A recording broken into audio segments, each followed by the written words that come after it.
station. 742 on your hometown station, AM 1220 KHTS. George Cummings here. Always fun. It's my favorite time. I love animals. I love talking about pets. And Dr. Ronchetto is here from Cinema Veterinary Centre. Yes. Yes. See how that goes? It's that Tuesday. You know, it's kind of foggy outside. A little foggy inside for me, too, I guess. Welcome. So it is summer. We actually have a little bit of break in the temperatures today, but it is we're in the dog days of summer, as it were. No pun intended. I don't know if there's a really pun anyway. It's just kind of one of those astronomical facts. But when we talk about heat, especially for people who might have gotten new dogs or people who even have dogs and don't realize that doing things like leaving them outside or thinking that, okay, well, I have a swimming pool outside. This is a true story. Some years ago, we have a friend whose dog was outside and they didn't leave water for her. Oh, I have a swimming pool. What's the big deal? So, but these are things that we don't want to overlook with our pets. So when we, in these very, very hot days, as it were, or as it is, what should we consider, especially if we need to leave our pets alone during the day? Definitely, if they're going to be mostly an outdoor dog, you want to make sure that they have ample shade to protect themselves from the sun. Dogs can get sunburned just like people can, especially the lighter-skinned or lighter-haired dogs. You want to make sure they have a nice fresh water source at all times also. If it's really going to be hot and they can't come indoors at all, I also recommend maybe leaving out some ice packs so that they can kind of lay on the ice packs too. But always allowing them some kind of protection, shade, or able to come inside, something like that would be best. Right. And also, I want to talk a little bit about when we take them out with us. Yes. That they, with the high tolerance for pain, a high tolerance for a lot of things, you might not realize when they're suffering from the heat. Absolutely.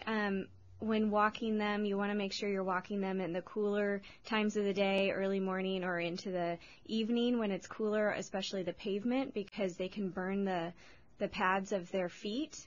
I mean, just imagine being out in the middle of the day and walking barefoot on that concrete. It's really hot.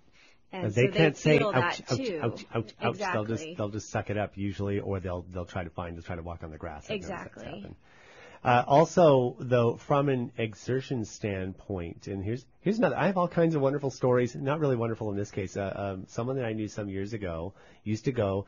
She was a hardcore runner and would run up like Towsley Canyon and down Towsley Canyon in like the middle of the day. And it took her dog with her, and the dog actually had heat stroke and did not make it, unfortunately, down the hill. We have to really think about that and because the dog kept going and all of a sudden, boom, that was it. So we have to keep that in mind too, right? That they don't know when to stop a lot of times, and they can't tell us when they feel woozy, so to speak. You know, we would start to feel sick if we were getting, heat sickness. They don't know how to tell us that, so they're just going to keep going and try to please us and go, and they want to go, and it ends up being very bad for them. So right, because they can't say, "Come on, bro, slow down." Hey, exactly. Hey. They'll just keep going, and that's true because they want to stay with you. They want to do the things, and that's the thing about dogs too, and cats as well. I mean, but talking about dogs in the moment, a high tolerance for pain. They don't always let you know what's going on until sometimes it's really, really obvious. Yeah. So we have to. Are there any signs? Just to take a little bit sidestep on that when we talk about ailments or things like that. And again, a lot of times it's not until they are really behaving in a way that we're not used to. Right. But are there any early warning signs that we can kind of keep an eye out for, or is it kind of a tough thing? It can be a little bit tricky, but obviously lots of panting. That's how they're going to try to cool themselves off, is through panting. If they seem to be getting a little bit shaky, muscle shakiness or a little bit of weakness. And then certainly you can start to see behavioral changes. They might act a little bit confused or dazed. Those are really big signs that, something is wrong. And certainly there's different breeds that are even more sensitive to the heat than others. Any of your what are called brachycephalic breeds, so your smushy face breeds, are going to be much pugs more and boxers and Boston Terriers, right, and Frenchies, all of those. Pekingese. They're Yes, not much much walkers more sensitive anyway. they can't breathe very well anyway. So when it gets hot, it's a lot harder for them. Right. Talking also, sidestepping to like camping and outdoors and things like that, the dogs also can experience injuries, sprains, breaks, and things like that. So always be careful with them out on the hiking trails and things like that too. Always keep them supervised. Yep, absolutely. And it's always good to bring some kind of little mini medical kit for them as well as yourself. Right.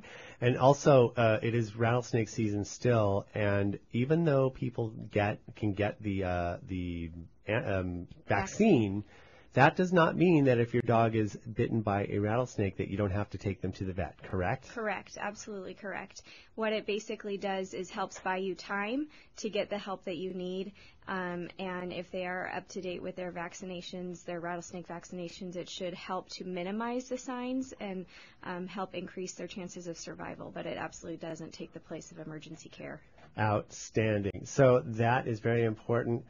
Oh, Dr. Ronchetto, thank you so much for stopping by. Cinema Veterinary Centre on Cinema Drive, 253-9300, cinemavet.com. I love talking animals. Well, I love talking animals, but I love talking about animals as well. Thanks so much for stopping by.